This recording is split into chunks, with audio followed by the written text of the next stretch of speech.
Think business news is all numbers? Not here. We've got the stories behind the headlines, fun facts, insider gossip, and details you won't find in print.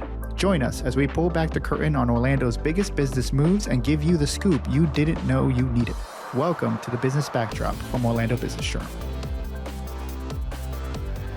Hey there, and welcome to the Orlando Business Journal's Business Backdrop podcast, sponsored by Addition Financial Credit Union. My name is Richard Bobow. I'm editor-in-chief of the Orlando Business Journal, and we have a great episode for you today on grocery stores and their impact on the real estate market and what activity we're seeing happening here in Central Florida. Believe it or not, a lot of our stories on grocery stores are really, really popular. People enjoy reading them because they want to know what's coming into town or what's coming around their neighborhoods and where they live and where they work. But first, we're going to go into some of the top headlines in the recent weeks. First up, Winter Garden investor acquires additional property along historic Plant Street. This story was about an executive in the pharmaceutical industry that acquired 4 Winter Garden properties totaling $20.8 million. The downtown Winter Garden property sold for $29.2 million in recent months. There's been a lot of activity in Winter Garden and a lot of interest in what's happening in that area. Staying on that side of town, a Disney area hotel sold for $15 million and is set for a major brand conversion. The 197-room Kissimmee Hotel sold for $15.66 million to private investors and is going to be converted from a Comfort Inn to a City Express by Marriott. There's been a lot of activity in that area, and older hotels tend to get picked up, scooped up, and renovated to bring new life to them and serve the tourism population that's coming to town. Staying in tourism, Icon Park developers plan a $1 billion investment in Orlando's entertainment corridor.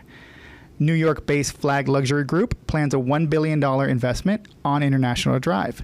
Part of that plan is a $500 million, 700-room intercontinental hotel that's going to be opening up in 2028.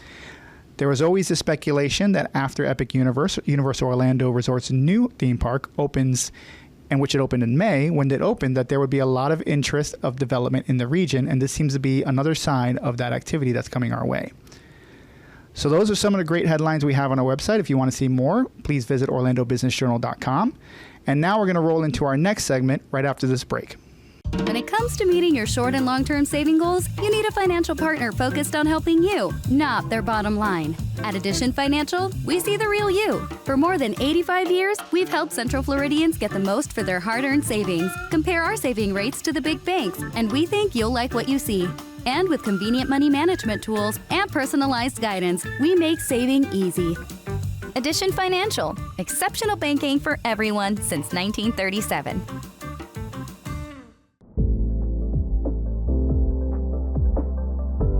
So now we're going to roll into our next segment with commercial real estate reporter J.C. Carnahan. J.C., thanks for joining me. No, I appreciate it. I mean, you know, the more that I've been getting into covering the grocery landscape here in the Central Florida area, it's been fascinating not only to see so many popping up throughout the area, but the passion from our readers, the people who are interested in hearing more about where these grocery chains are going to be built and when they're going to open.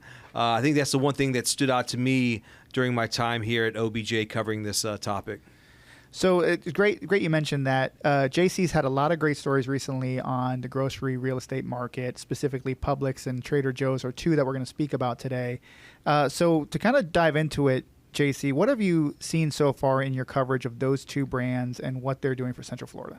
You know, I think that the thing that stands out to me most, especially when I talk to professionals who keep tabs on this stuff much more than we do, John Crossman being one of the guys who I've chatted with recently about it, is the fact that these brands seem to be following the continued growth throughout the Central Florida area, throughout Florida as a whole, I guess you could say.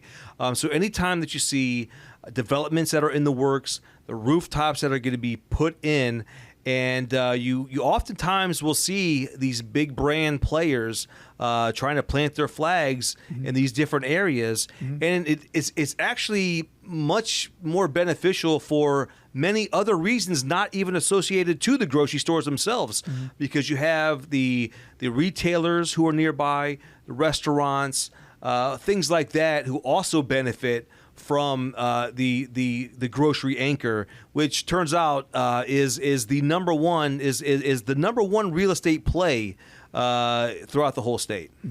You're right. It's funny you mentioned that. As a consumer of groceries, or when I go to grocery stores, you always see those kind of ancillary businesses that are nearby, the dentist, the other, your vets, things like that. So it is really interesting how a grocery store works as an anchor to bring those other businesses. And from a consumer standpoint, when I go there, how they kind of all work together, if you get what I'm saying. So, one of the stories you recently had that's been very successful, it's been talked about Publix buying a portfolio of shopping centers, 6 of them. I think 4 of them were in the area in Windermere, Orlando, and some other areas. I think Lake Nona was among one of those. I think Lake Mary was in there Lake in the Mary, mix. Yeah. That's what it was so far. It was so long ago. I got to remember myself. I know. So can you talk a little bit about when you were doing that coverage, what stood out to you from that specific portfolio sale? I mentioned John Crossman earlier. The thing that I talked to him about was the real estate play that Publix makes here. And this actually goes back a couple decades. The Tampa Bay Business Journal reported that since about 2008, Publix has been identifying places where they have stores as anchor tenants and identifying the areas that make the most sense in terms of them making a purchase of the property. Yeah. And that's not to say that the other places that they have grocery stores is any less value, but they just kind of look at it as a whole. Where are we at? Where can we be? And so forth. And the main thing for them, aside from the value that they get from the real estate purchase, they also get to control the retail partners that they have as a part of that shopping center. They also get to make sure that the customer service, the things that they offer, the customers at any other given location, but they just have more control over how each property is going to be run. Right. So that's a key thing. And it kind of bleeds into it's kind of 2 things in one. Okay, the operations part, but then also, hey, let's own a little bit of property as well. Right. The reputation of Publix, the brand that it brings to people, the power behind that brand and its fandom, its loyalty. What can you share about that specific part of Publix's business model and why it's such a long-standing brand? Well, it's a powerful brand that they've built, and it's been built on reputation. Okay, and even when you see people talking about the higher prices at a Publix supermarket compared to some other grocery chains, still hasn't slowed down the traffic that goes in and out of these Publix locations. I talked to somebody recently, it wasn't too long ago, who we were just talking about some retail things that were in the area that they live. And the lady told me one of the reasons they chose the neighborhood that they bought a house was because a Publix was nearby. Wow. So we're talking about the customer service, the cleanliness of the facility. It feels safe to go in there. It's a brand that's trusted, and it's a long history of that trust. And again, if you are a small time, a realtor, you said, hey, the dentist office or whatever is nearby, and you're looking to find some foot traffic or some cars that are going up and down the road. It's hard to beat an anchor tenant place where a Publix is at to go ahead and of course to open your business as well. So, JC, before we move on to Trader Joe's, what's been your experience covering Publix and its growth? We know that they're kind of a secretive company, like they're very strategic, but you'll know as they make these plays. But what's it been like, kind of following them and their growth in Central Florida? Well, it's not easy, I'll tell you that much, because both Publix and Trader Joe's very tight-lipped in terms of what their expansion plans are. They really keep it all close to the vest. They don't really, tell too much. And what comes with that is just a continued interest from the public, from the shopping public. They want to know where these different, and it's even beyond Publix and Trader Joe's.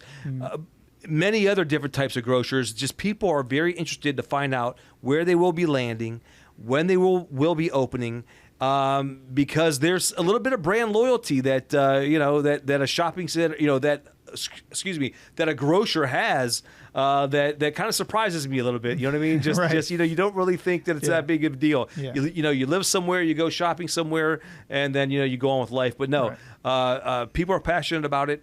The grocery stores know that people are passionate about it, Right. and that's how these things play out. So to switch gears to Trader Joe's, another brand that's really popular that we've seen in terms of the idea of, organic, natural grocery, natural products. We've seen their growth a lot slower, but I think it's maybe the more strategic, more methodical in the way that they figure out what areas. What have you noticed in your coverage of Trader Joe's? Because there's always there's a big fandom, a big following of that brand. Yeah, I think the one thing that stands out to me about that, I'm a little bit surprised that we haven't seen more Trader Joe's popping up here in the Central Florida area. And I say that because it wasn't long ago. It could have been long ago.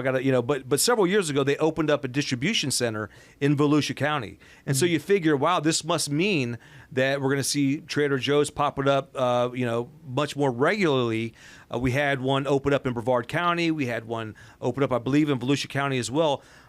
What stands out to me, we've only had two in Orange County for quite a while. The initial one that opened up in Winter Park, the small parking lot, which apparently Trader Joe's is known for. And actually people, will be online talking about, I think a Trader Joe's is going here. No, the parking lot would be too big, so it can't be a Trader Joe's. Wow. These are the jokes that happen. Yeah. But we also have one in the Dr. Phillips area. Yeah. Now, in recent months, we've seen plans. Are in place for another Trader Joe's to open in Maitland on the Orange County portion of the border right next to Seminole County, and then also in East Orange County in the Waterford Lakes area. Yeah. Now the one in Maitland is going to be a brand new building that's going to be built, and the one in the Waterford Lakes area on Alafaya Trail, that's going to replace what was a Party City location. Okay. And what I find interesting about that location is, first off, Publix and Trader Joe's, the way that they go about it, they are looking at traffic counts, they are looking at the household incomes in these areas. All that plays a factor. They're looking for household incomes around the $100,000 range. You know what I mean, for them to go ahead and open up shop. Yeah. In this area of Waterford Lakes, you have some affluent neighborhoods in there, Avalon Park to mention. You have really only one grocery store that's in that vicinity. That's across the street in a shopping, the Waterford Lakes area. That's a Target. It's a Target Supercenter or of course, whatever those are called. So not a lot of grocery shopping options there for people.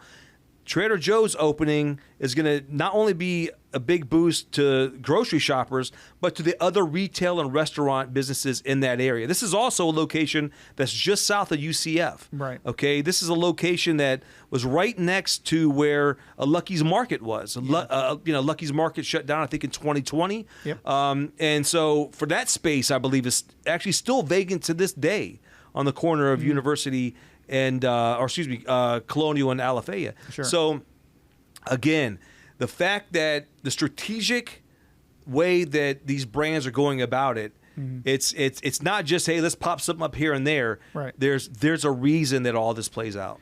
Yeah, I mean, it's interesting to see how they play regionally in terms of the areas they move into. You mentioned Avalon Park and UCF, and Publixes are always typically a little bit closer to those areas, but a thing like Trader Joe's feels like they have to geographically be spread out a little bit just so they're not impeding on another brand, but they can still serve certain parts of the region, which I think is supported because folks will make the drive.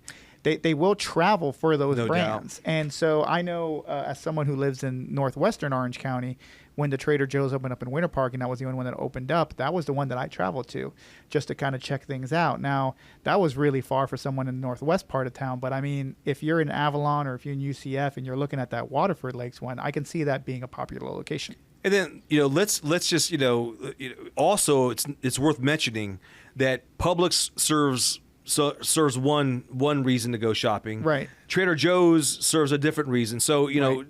I mean, it's not uncommon for people to go ahead and shop at both places. You know what I mean? Now, maybe you're at Publix 2 or 3 times a week, and then maybe, Right. Trader Joe's once a week or once every other week. Right. But so they serve a different purpose. Right. But no matter what that purpose is, very popular with the grocery shopping public.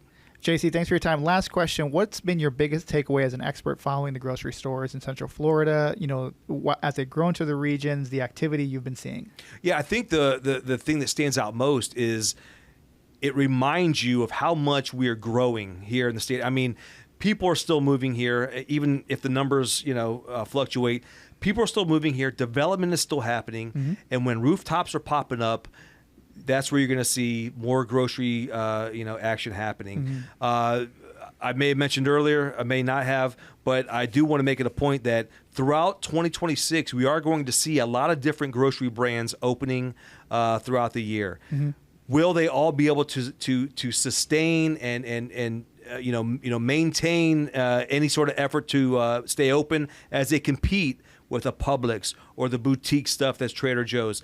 That's to be determined. You'll see more action, things opening because more houses are being built, more people need places to shop. That's going to happen.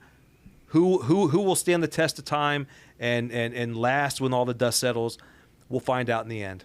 Well, that sounds exciting. And thank you, JC. And if you want to see any more of JC's content, you can go to orlandobusinessjournal.com and you can find some of the great stories he's writing. Thanks, JC. And we'll see you in the next segment. See you next time. When it comes to meeting your short and long-term saving goals, you need a financial partner focused on helping you, not their bottom line. At Addition Financial, we see the real you. For more than 85 years, we've helped Central Floridians get the most for their hard-earned savings. Compare our saving rates to the big banks, and we think you'll like what you see. And with convenient money management tools and personalized guidance, we make saving easy. Addition Financial, exceptional banking for everyone since 1937.